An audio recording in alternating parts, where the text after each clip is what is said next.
Today we're taking Minecraft on the ultimate test. That's right, we'll be traveling for 100 days straight, with nothing but our skills and wits to survive. It's going to be a tough journey, but we're ready for the challenge. We'll be living our lives in the never-ending abyss, with limited supplies to keep us alive. Can we make it to the end? Let's find out.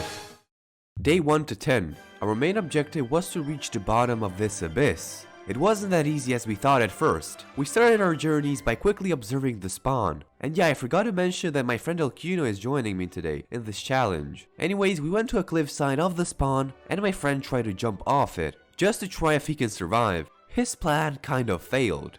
If you've seen Elcuno taking damage while falling, that's cause the server has a plugin that gives you damage if you try to take a shortcut, like my friend did here. Anyways, we start our journey. Fun fact about this abyss is that you can't do shortcuts. Like jumping in water from a high distance, it's basically impossible. This abyss has 5 different layers, with each of them having their own twists. Oh, and did I mention monsters? Yeah, there are a lot of scary monsters wandering in the abyss, so keep watching if you want to see them. We went down through a tunnel that leads us to the pit. And there is a cool feature that lets us climb walls for a small amount of time, cause we have stamina. If we spend the stamina while climbing, we can potentially fall to our deaths, and we don't want that. We entered the first layer, and I must say that we had no idea how to get down. But we've seen a small shelter with trees and potentially food. Food was our main objective, cause believe it or not, we have none of it. We found a way how to get down next to a small waterfall. It was pretty risky, but we had to take the chance. While going down, Elcuno forgot that if he jumped in water, he will die. Ignoring what I said, he jumped, and of course he died, and went back to spawn. I had to wait 10 minutes for him to come back. It was pretty annoying, but eventually he made it. Keep in mind that if one of us gives up, we fail the challenge, so I had no choice. Talking about choice, Elcuno fell to his death again, on the second cliff. At this point, I didn't understand if he was trolling, or if he was actually bad at the game. Jokes aside, we finally made it to the shelter. The place was a little bit griefed. A lot of chests were unable to be opened because they were claimed by their owners. But we found some food. Yeah, berries. They were the only things that were edible here. We also found some wood, and while getting wood, we found a weird creature. At first it looked friendly, but Elcuno punched it and it started attacking him. Elcuno died once again. I must say, that's karma. When I'm already waiting for my friend to come back, let's talk about how you, the viewer, can join the server. MineInAbyss is a Minecraft server. The server aims to recreate the world inspired by an anime show called MineInAbyss. The server continues making brand new updates and they're trying to make a 6th layer. The server IP is in the description for anyone who is willing to survive by themselves. Also, this is not a sponsorship. I'm just trying to help out the team behind this amazing project. Elcuno finally came back, and he was already getting hunted by another creature. It looked like an eagle. He was screaming as he was running from the eagle. I immediately went to save him so he doesn't die. I can't let him be the main character of this story. After that, we went gathering for some basic supplies, wood, stone, and a few tools before we continue our journey. Me and Elcuno split off. He went mining and I went searching for more food. I found a small farm of wheat. For now, it was good enough. I got 18 bread from it. Wasn't that much, but it will serve for the time being. I also found some wood. It's going to be very useful to craft sticks for tools. Me and Elcuno met up again and went to mine together. But before that, we found another shelter. This one had a ton of wheat and had some cool cat statues. Some of the statues were very sus, I must admit. So yeah, we got a lot of food and had stacks and stacks of bread. The abyss wasn't that bad after all. We had to replant the seeds though. Cause if you grief, you can potentially get banned. So hell no, we're not trying that out. We found some staircases leading in a type of mine.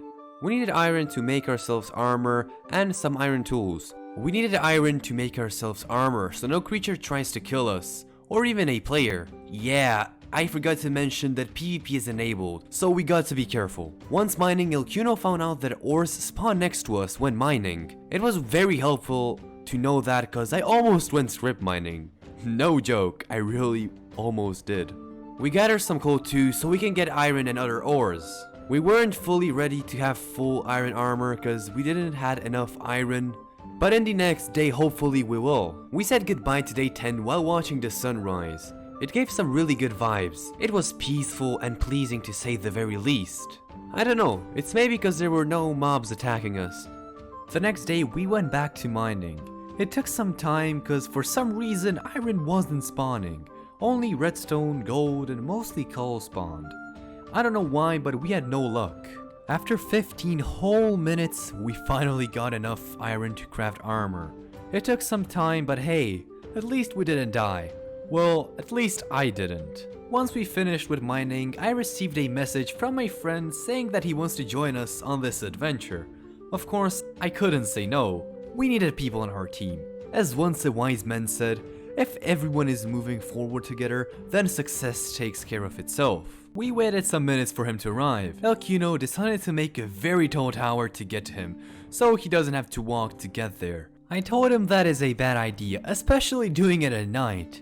But he didn't listen. He successfully made it. I was surprised, not gonna lie. But when he got to our friend, he was killed by a red fox. No surprise he did, not gonna lie. And yes, he was sent way back to spawn, again, so I had to wait for him. But in the meanwhile, I waited for it to be day, so I myself go and help my friend up there. As I was going up there, I've seen a really weird flying creature. It looked like a snake, and my friend here told me that it is kind of dangerous. I finally made it up there and met up with my friend called Tiki, and El Cuno also came back from spawn. Anyways, they showed me the giant flying creature, and I must say that it looked like a Pokemon. No? Is it just me? Whatever. We went back to our mining area just so we can gear up Tiki. Once we were mining, another player came to us. His name is Sieni. He was also a friend of mine that wanted to help us reach the last layer. We got some iron for the two of them and continued our journey. It was pretty cool seeing a team of 4, cause you rarely see that on this server. We reached layer 2, the upside down as people call it. We found another small settlement built on this layer. We didn't see any players even here. Maybe it's better to not run into players cause they might kill us. But anyways, we found a lot of signs left by players from all over the world. From China to Europe, some of them were 2 to 3 years old. It's amazing how they weren't destroyed nor grieved after all of these years, including the builds here. It gave some 2B2D vibes, very nostalgic to say the very least. Fun fact about this server is that it's almost 5 years old, and it's in great shape. But it still has active players playing in today's day. Me and the team were just looking around ourselves, admiring how beautiful and cool this layer really was. Hopefully the other 3 layers will also have very cool things to see. And if someone can make a count list on how many times El Cuno died in the comments, I will pin it. I'm not even joking. Even though as much epic was this layer, it was very dangerous as you can see. There is no coming back from this. The thing that surprised me the most was that we didn't see any hostile creatures. It was weird, it's like they never existed. Maybe we're just lucky. We passed the upside down world and stumbled upon a jungle. We found a fountain. Next to it, we have seen something weird. Maybe it's better to describe it as unnatural. Teki has seen it. I went to check what he's talking about. And seen a jacked goat. I can't even make this up. It was legit a gym bro. I'm not completely sure if it's a goat, but I will call it like that. We tried to kill this steroid looking goat, thinking of maybe getting something from it, like food or some custom items. I got punched and I ended up screaming. Don't question it. You will be scared too getting punched by a big freaking goat. After that, we went down the cliffs of the abyss and we've seen another mob.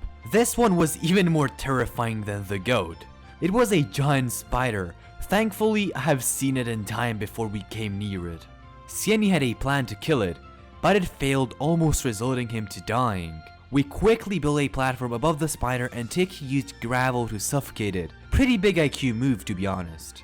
Sieni decided to go his own way and try to scout out the whole abyss, meaning that me and Tiki were left.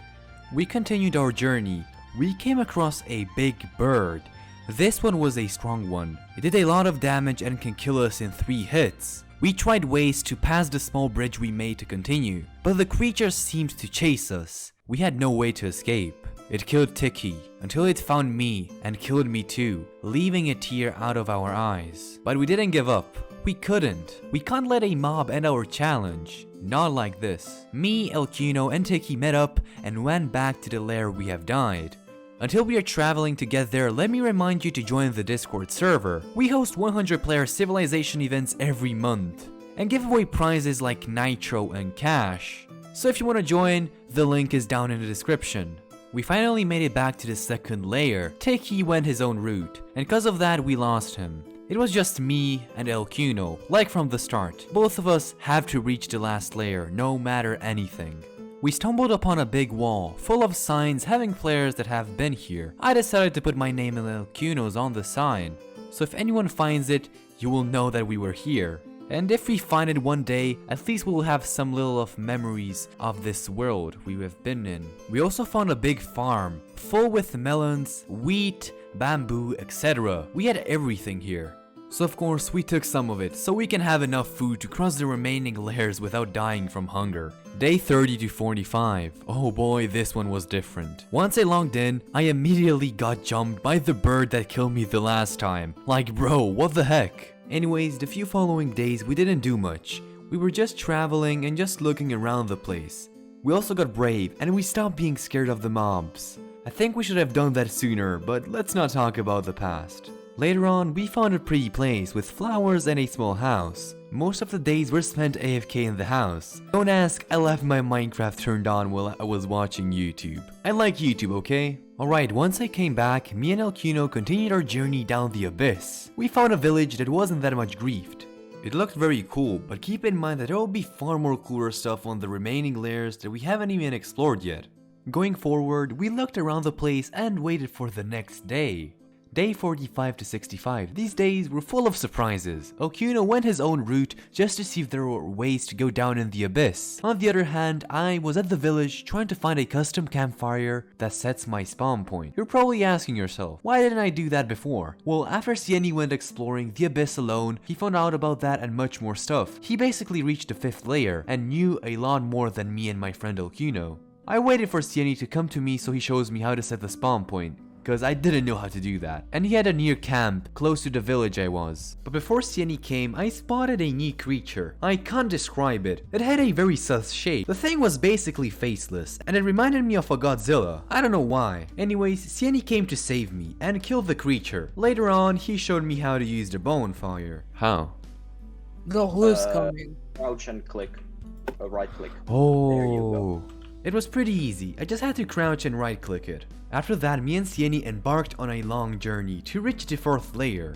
That's where Elcuno was, and he was kind of held hostage, as there were a ton of hostile birds trying to kill him. Anyways, we made it. The whole layer consisted of diorite blocks. I guess that was the theme of the layer. This place was not an ordinary layer as it seems. This one was special. I mean it in a bad way. As I mentioned before, this layer is full of hostile birds, and they're not a thing to joke around with. I'm being serious. Going through the place, we found a new mob. There were foxes and they were very friendly, but sadly, Sieni killed them cold-bloodedly. Like why bro, they were so cute man. Anyways, once we were down, we tried to search for Elcuno, but the dude wasn't sure himself where he was. We continued going down as there was no point waiting for him. Alright, this is where the impressive part of the abyss begins. Once going down, we discovered a freaking battleship built in the middle of the abyss. It looked amazing. Sieni was so astonished of the build that he fell through the metal chain that had a gap, but no worries, he set his spawn point pretty close to the build. To make things even more better, there was a 7-Eleven built underneath the ship.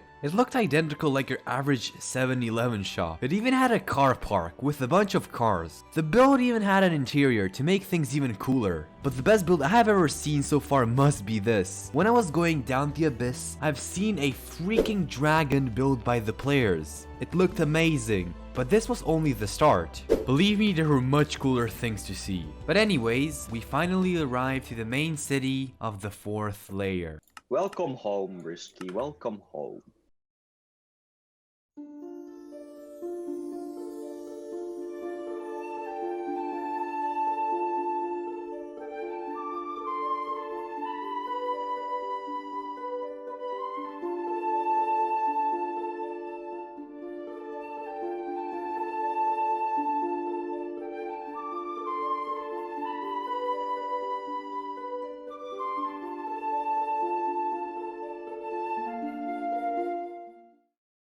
After exploring the city, we went on one of the 4 railway highways to head down to the 5th layer. We weren't quite sure which one to choose, so we went with the San Francisco Railway. Also, Elcuna managed to find us, so all 3 of us headed there. The railway was very long and it took us days. We had multiple stop points just to get some resources, as iron and other ores were much more frequent in this place. Anyways, after we were done, we continued our adventure. It wasn't as easy as we thought. Traveling further down in the abyss, I died when we stopped at one place from a small mob. I basically spawned back at the city. Like bro, why right now? I was legit at the last layer.